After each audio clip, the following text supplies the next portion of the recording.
for people like you. You're one of us, right? That's why I started supporting you from the beginning.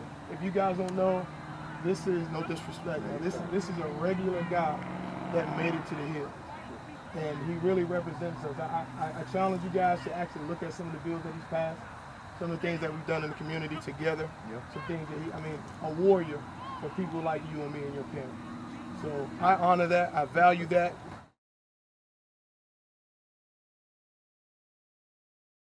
They're investing in people's lives. Not a lot of people know about it, but they're not doing it for fame and fortune. They're doing it because they see the potential in each and every one of you. They see that you can be something special.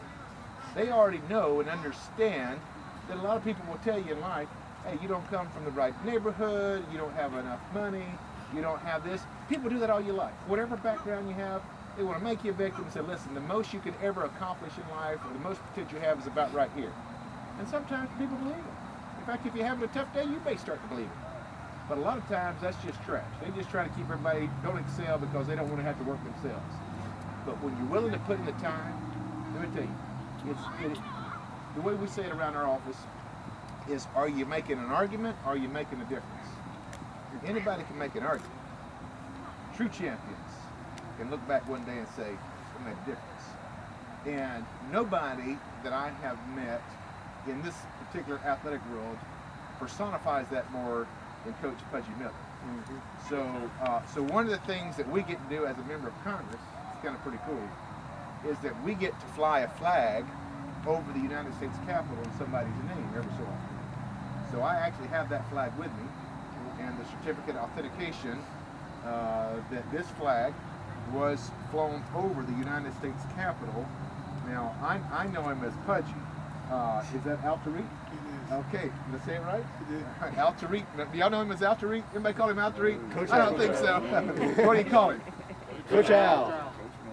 Give me a big one on three. 1, 2, 3. Coach Al. Oh, I like that. That's good. Well, I wanted to come out and drive over tonight. I don't want to take too much of your time because I see you working those fundamentals and trying to. Was that a post that you guys were just running here? Yeah.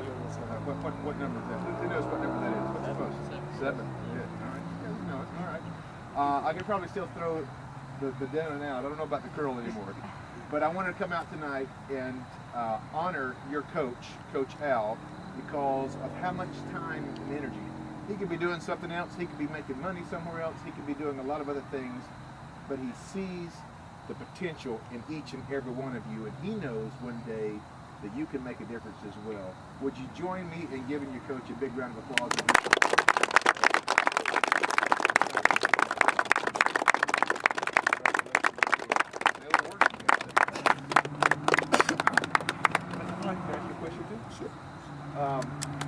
Why is this important to you? Why?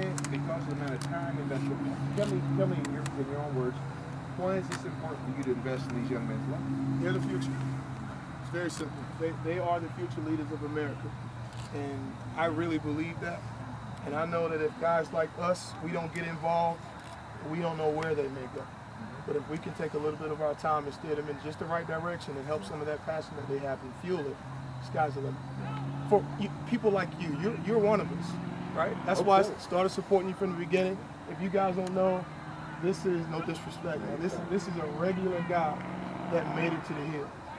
And he really represents us. I challenge you guys to actually look at some of the bills that he's passed, some of the things that we've done in the community together, some things that a warrior for people like you and me and your parents.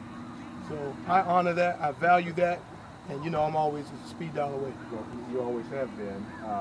In fact, just last week I'm working on a bill called the Student Athlete Equity Act. Had Jay Billis in town with the NFL Players Association, for young athletes, even after they go to school, whether on scholarship or not, can have access to their own image and likeness. We won't get into the weeds on that today. But obviously you invest as well as other coaches. What is it that when these young men come through your program, what is it that you want them to take with them in looking back? Well, personal relationships. These guys, they've bonded together. The JV more than the varsity, right, guys? But I think in the last few weeks, they've all bonded together. Right. The coaches and I have bonded together. Like, this is a new program for me. Right. Now I'm a part of someone else's program for the first time, and God knows when. Yep. So it's a very humbling experience. But the difference is it's not just about me. There's another head coach. There's another head coach. and we've kind of all bonded together. And I think that's what they can learn from this. I think that's what they get out. Recently I heard, and I really believe this, specifically in this partisan world that we live in, I've heard the statement said it's harder to hate up close. Do you agree with that? Is that something that you see as these, you talked about relationships.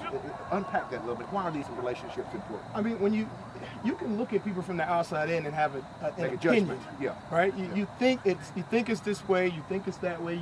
I could look at him and say, man, I know what kind of lifestyle he has. Look at his shorts, look at his shoes. But when you meet someone, you find out that we're more similar than we are different, right? Yes, yeah. And that love and that genuine relationship, and it grows and it just creates something special, and it builds bonds for life. Like some of these guys are gonna know each other forever, and it started right here. Yeah. That's special. Yeah, and especially when you work together to accomplish a goal. Yeah.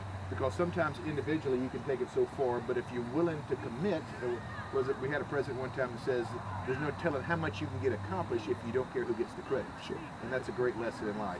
Where do you want to go from here with these guys? What do you want to see happen? What's your goal? Right? Yeah. We want to chip. We want to chip, and we want to bring these guys back. And some of these guys are going to go on to play college football with us. Yeah. Introduce your other coaches. Who do you have working with? Coach Corner. I'll let him introduce himself. Hey, how are you? Good, Coach James. Coach Jenny? Daniel. Daniel, come Nice on, to meet Coach. you there. Yeah.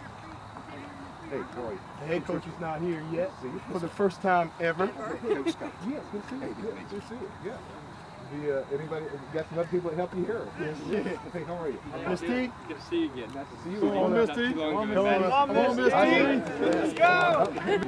So they welcomed me into their family, Right. and I'm happy to be here. Yeah. And they've been treating me. Yeah. Well, I'll wrap it up with this. 30-something years ago, I went to a small school. We played 8-man tackle, but we ended up winning actually a national championship. Back when they played a national championship, had to play 3 games in 3 days. And I'm just wondering if I can still sling it. 17, toss me that thing real quick. Warm-ups there, okay? All right. All right. Who's got your guy there? All right. Wrong way. This way. See if I can still Go. Oh.